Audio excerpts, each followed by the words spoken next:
সময় কলকাতায় আপনাদের সকলকে স্বাগত। মা আসছে বিশেষ অনুষ্ঠান নিয়ে আমি বৃষ্টি রয়েছি আপনাদের সঙ্গে।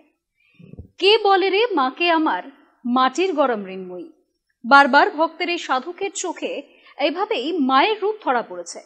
হৃদয়ের ভক্তি আর নিষ্ঠা, যেখানে পুজোর মূল কথা মাটি দিয়ে প্রতিমা গড়তেই হবে, এমন কোনো কথা সনাতনী ধর্মীয় অভিধানে কখনোই ছিল না। প্রতিটি প্রতিমার ক্ষেত্রে এ কথা যেমন খাটে, তেমনি দুর্গাপুজোর সময় একই কথা প্রযোজ্য। প্রতিমা গড়ার ক্ষেত্রে উপাদানের ব্যবহারে বারবার বহু পরীক্ষা নিরীক্ষার মধ্যে দিয়ে গিয়েছেন বহু শিল্পী, কারণ শিল্পী সাধকের নামান্তর। তিনি সাধকের চোখ দিয়ে মায়ের মূর্তিকে দেখেন, উদ্ভাবনী শক্তি দিয়ে মিশিয়ে দেন আধ্যাত্মিকতার সঙ্গে কল্পনার রঙে। দুর্গাপুজো সমাগত, আকাশে বাতাসে তারে আগমনী বার্তা। এমন সময়ে এক সাধক শিল্পী প্রতিমা নির্মাণ কাজে কার্যত এক বিপ্লব ঘটিয়ে বসেছেন। অভিনবত্ব ও শিল্পশৈলী মিশে গিয়েছে সর্বজনীন মূর্তির মধ্যে। সাবেকি আধ্যাত্মিক ভাবনার কোথাও খামতি নেই, অথচ এক অভূতপূর্ব ঘটনা ঘটিয়ে বসেছেন উত্তর ২৪ পরগনার হাবড়ার বাসিন্দা শিল্পী ইন্দ্রজিৎ পোদ্দার। তাকে ও তার শিল্প ভাবনা এবং অভিনবত্বকে এবার পুজোর কোলাজে ধরার চেষ্টা করেছে সময় কলকাতা।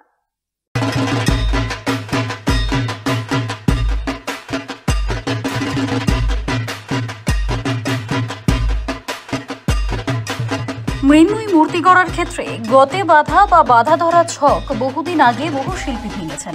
প্রতিমা নির্মাণে উপাদানের ক্ষেত্রেও বারবার চমক দেখিয়েছেন বহু শিল্পী। এদের মধ্যে আচমকাই নব বিপ্লব বা নবজোয়ার ঘটিয়ে ফেলেছেন হাবড়া বাণীপুরের শিল্পী ইন্দ্রজিৎ পোদ্দার। অসামান্য দক্ষতায় দেবী বা বাহন ও উমার পুত্র কন্যার নির্মাণে প্রয়োগ ঘটিয়েছেন অষ্টধাতু। প্রথমে জেনে নেওয়া যাক অষ্টধাতু কি কি। সোনা, রূপা, তামা, সীসা, দস্তা, টিন, লোহা এবং পারদ, এই ৮টি ধাতুর সমন্বয়ে গঠিত একটি সংকর ধাতুকে অষ্টধাতু বলা হয়ে থাকে। শিল্পী ইন্দ্রজিৎ দুর্গা প্রতিমা নির্মাণে আলাদা আলাদাভাবে ৮টি ধাতুর ব্যবহার করেছেন। ব্যারাকপুর এভারগ্রিন ক্লাবের ২০২৪-এর দায়িত্ব পেয়ে প্রকৃতি এবং জল একে নিয়ে কাজ করছে। তো সেখান থেকে মনে হলো যে প্রকৃতির ক্ষতি না করে এরকম ইকো ফ্রেন্ডলি জিনিস দিয়ে ঠাকুর। তো বিগত দিনে আমি হিরে, রূপো, সোনা, মুক্ত, পাথর এগুলো ব্যবহার করে ফেলেছি। এই মনে হলো যে অষ্টধাতু, কারণ আমি শুনে থাকি যে যারা কারিগর তারা অষ্টধাতুর প্রতিমা গড়তে চায়। তো এর কারণ আমার জানা নেই। আমি মনে করলাম যে অ্যাসেম্বল করে একটি ঠাকুর গড়ি অষ্ট। এখানে মূলত লোহার পরিমাণ বেশি আছে, আর সব রকম ধাতু মিলিয়ে প্রায় ১৫০ কুইন্টাল ধাতু ব্যবহার করা হয়। তো পুরোটাই সমাজের ক্ষতি না করা জিনিস, সেখান থেকেই এই ভাবনা। মায়ের মুখ রয়েছে কপারের, হাত রয়েছে কপারের, বডি রয়েছে বিভিন্ন ফেলে দেওয়া আমাদের সাইকেলের পার্টস, বাইকের পার্টস, বড় গাড়ির পার্টস সমস্ত ব্যবহার করি। লক্ষ্মী যেমন পিতলের হচ্ছে, সরস্বতী দস্তার হচ্ছে, কার্তিক ব্রোঞ্জের হচ্ছে, গণেশ রূপোর হচ্ছে, মানে চাঁদি। সোনা যেমন সোনার পরিমাণটা কম থাকবে, রূপোর ব্যবহার প্রচুরই আছে, কারণ অলঙ্কারগুলো পুরো রূপোর, কিছু তামার অলঙ্কারও থাকবে। এভাবেই অ্যাসেম্বল করে অষ্টধাতু করা হচ্ছে।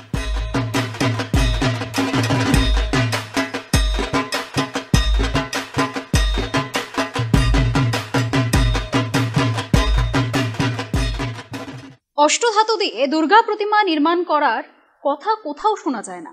বিরল হলেও আগে অষ্টধাতু দিয়েই দুর্গা প্রতিমা নির্মাণ হয়েছে, কিন্তু আকারে, আয়তনে, ভাবনায় ইন্দ্রজিতের প্রতিমা শিল্প অসামান্য বলা বাহুল্য। বছর ২ আগে অষ্টধাতু দিয়ে কলকাতার বেনিয়াটোলায় সারা বছর পূজিতা হওয়ার জন্য মা দুর্গার আবির্ভাব ঘটেছিল শারদীয়া লগ্নে। তবে ওজনে ও বৈচিত্র্যে ব্যারাকপুর এভারগ্রিন ক্লাব তাক লাগিয়ে দিয়েছে, যা ব্যারাকপুরের সুকান্ত সরণি ও পূর্ব তালবাগান অধিবাসী বৃন্দ দুর্গোৎসব কমিটি নামেও পরিচিত। প্রকৃতিকে ভালোবাসা এবং পরিবেশকে বাঁচানোর বার্তা তাদের ৩৭তম বর্ষের পুজোয়। এবার তাদের ভাবনা স্পন্দন। তবে সবকিছুকেই যেন ছাপিয়ে গিয়েছেন শিল্পী ইন্দ্রজিৎ। শিল্পী জানিয়েছেন, মা দুর্গা পরিবার সহ মর্তে আসছেন। সব মিলিয়ে ব্যবহার করা হয়েছে প্রায় 150 কুইন্টাল অষ্টধাতু। অর্থাৎ পুজো কমিটির প্রাথমিক চমকপ্রদ ভাবনা আরও চমকপ্রদ রূপ নিয়েছে শিল্পী এবং পুজো কমিটির ঐকান্তিক প্রচেষ্টা এবং শিল্প ভাবনার প্রয়াসে।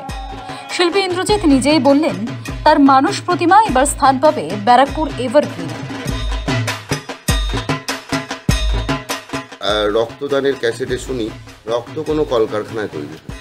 তো আমি মণ্ডপে দেখাতে চেয়েছি যে আমি প্রচুর গাছ বানিয়েছি, কিন্তু সে কিছুই দিতে পারছে না। অক্সিজেন দিচ্ছে না, পাখির বাসস্থান দিচ্ছে না, আমাদের শুকনো পাতা দিচ্ছে, কিছুই দিতে পারছে। তো সেখান থেকে আমার মনে হয়েছে যে গাছও কলকারখানায় তৈরি হয় না।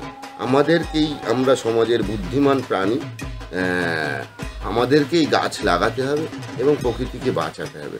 এবং জল যদি সংরক্ষণ না করতে পারি, মাটির তলা থেকে যত জল তুলব তার ফলে ভূমিকম্পের সৃষ্টি হবে।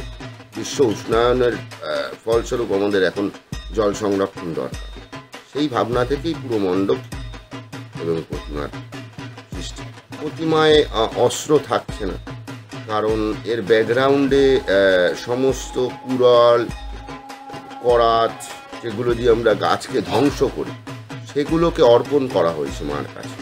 প্রকৃতি বাঁচাতেই একটা বার্তা। হ্যাঁ, প্রকৃতিকে রক্ষার স্বার্থে মানুষকেই সবচেয়ে বড় ভূমিকা নিতে হবে, এই বার্তা দেওয়ার। সব রকম ধাতু মিলিয়ে প্রায় 150 কুইন্টাল ধাতু ব্যবহার করা হয়েছে। কোনো মানুষ তুলতে পারবে না, ক্রেনের দ্বারাই তোলা হবে। আর বিশেষ নজর কাড়বে বলতে, মানে আমার আশা, বিগত দিনে আমার কাজ মানুষ প্রশংসা করেছে দেশে, রাজ্যের বাইরে, দেশে। তো আশা করি সব কাজকে ছাপিয়ে যাবে এই বছরের প্রতিমা। আসুন, দর্শকদেরও বলবো, আসুন একটু অন্যরকম স্বাদের মাকে দর্শন। কোন জায়গায় প্রতিমা স্থান পাবে, কোন মণ্ডপে? Barrackpore evergreen club.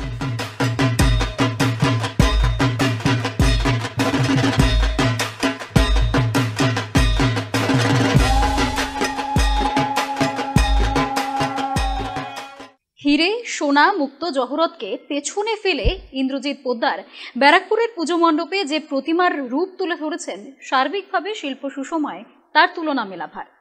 পুজোর আধ্যাত্মিকতা এবং ধর্মীয় ভাবনার বাইরেও শিল্পী ইন্দ্রজিতের নতুনত্বের ছোঁয়ায় অগণিত মানুষকে অষ্টধাতুর 150 কুইন্টালের প্রতিমার মধ্যে দিয়ে মা দুর্গা শিল্প ভাবনার নিরিখেও কাছে টেনে নেবে। শরতের 10 দিশা আলো করে মা হয়ে উঠবেন চিরায়ত ও সর্বজনীন।